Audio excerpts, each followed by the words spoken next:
జరిగింది. వారిని కూడా పరిచయం చేయమని జనరల్ సెక్రటరీ పప్పుల రామారావు గారిని కోరుతూ ఉన్నా.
శాసనమండలి సభ్యులు వంకా రవీంద్ర గారిని సభోద్దేశించి మాట్లాడవలసిందిగా దయచేసి అందరూ కూర్చుని ఒక 20 నిమిషాల్లో ఈ కార్యక్రమంలో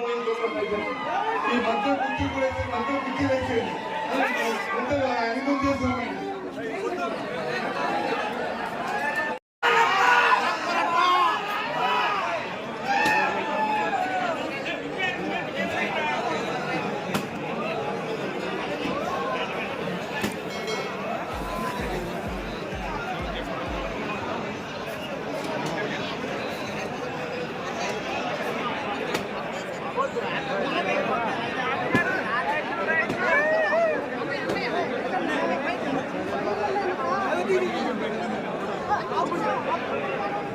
మా ఊహకే అందరూ అంటే నిన్న మనం అనుకున్నాం ఆనంద ఫంక్షన్ హాల్ తీసుకుంటే దానికి సరిపడగా జనం వస్తారా రారా నేను ఎదురు గుడ్డు లెక్క వేసుకున్నాం మేము. కాకపోతే ఇక్కడికి వచ్చేటప్పటికి 25 మంది లోపల ఉంటే 75 బయట ఉన్నారు. దాని గురించి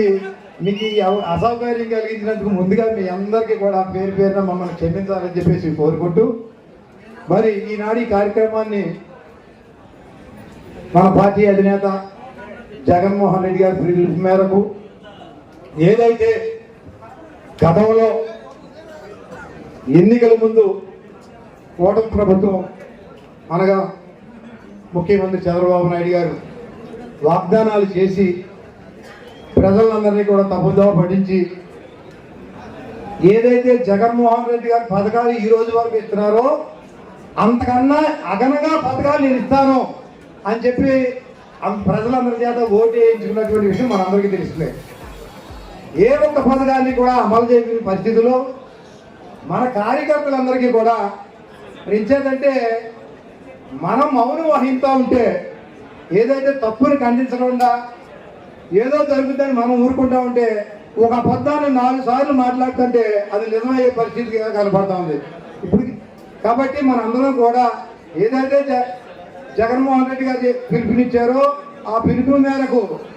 ఇప్పుడున్నటువంటి సంవత్సర కాలమైనా సరే ప్రభుత్వం ఆడిన మాట తప్పి ఒక పథకాన్ని కూడా అమలు చేయకుండా మరి కాలం గడుపుతుంది కనుక మన ప్రతి ఒక్కరు కూడా ఏదైతే ఆయన ఎన్నికల మేనిఫెస్టోలో పెట్టిన పథకాలన్నీ కూడా అమలు జరిగే వరకు కూడా మనం ప్రజల్లోకి వెళ్ళి ప్రతి ఒక్కరి ముందు కూడా ఈ కార్యక్రమాన్ని జరుగుతున్న అన్యాయాన్ని ప్రజలకు వివరించవలసిందిగా మరి మన అధినేత యొక్క సూచన మేరకు మరి రేపటి నుంచి గ్రామంలో ఉన్నటువంటి గ్రామ కమిటీలన్నింటినీ కూడా మనం అప్రమత్తం చేసుకుంటూ ప్రతి గ్రామానికి కూడా మనం కార్యకర్తలందరూ కూడా ఒక ప్రణాళికాబద్ధంగా రోజుల వారీగా ఒక్కొక్క గ్రామానికి ఒక్కొక్క రోజు అంటూ కేటాయించి ఇక్కడ బయటలు కూడా వేసుకుంటారు ఆత్మహత్య చేసిన అంత బదలాయితులు అని చెప్పి దేశం అంతా చెప్తాం. అలాంటి వాళ్ళు కూడా యాభోకరిస్తాయి ఆత్మహత్యలు దళితులు ఏ విధంగా ఉన్నాయి, ఎందుకు రేట్లు అట్లేదు, ఎందుకు నీ తాలూకా కొన్నిసార్లు నీ తరగదారులు నీ చుట్టాలు నీ పక్కలు అందరూ కరెక్ట్ అయిపోయి ఏ విధంగా రైతులు విశ్వస్తున్నారో మనం చూస్తున్నాం కదా. ఎప్పుడు వచ్చినట్టు తెలుసుకో ఇదే